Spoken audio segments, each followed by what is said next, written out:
Comment mes angoisses sont en train de détruire la confiance en soi de mes enfants?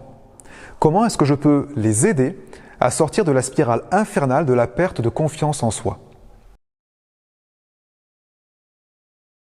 Je m'appelle Benoît Venot et mon travail c'est de vous aider à en finir définitivement avec les angoisses. Aujourd'hui on interroge le lien entre vos angoisses et le manque de confiance en soi de vos enfants.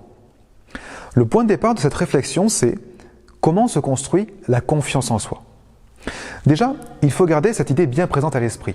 La confiance en soi, c'est quelque chose qui se construit. C'est le fruit d'un apprentissage. Sinon, c'est de l'inconscience.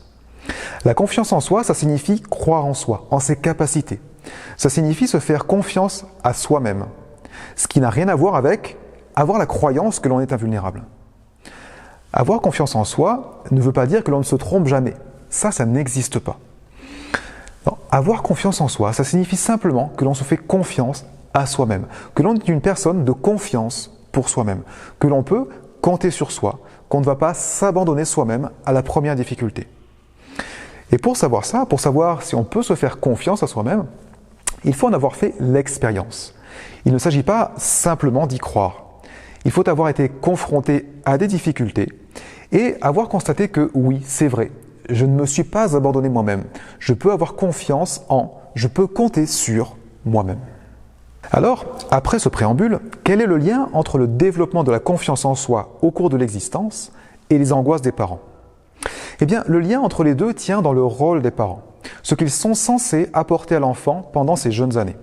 Au-delà de leur rôle dans l'apprentissage de la marche et du langage, ils ont à offrir à l'enfant un cadre, un espace au sein duquel il va pouvoir faire ses expériences, ses apprentissages en sécurité. Regardez comment font les chats, par exemple. Mais c'est valable aussi pour les tigres ou les ours polaires. Pour permettre à leurs enfants d'apprendre à chasser, la mère va d'abord laisser les petits jouer ensemble. C'est ce qu'on regarde tendrement quand ils font des galipettes dans tous les sens.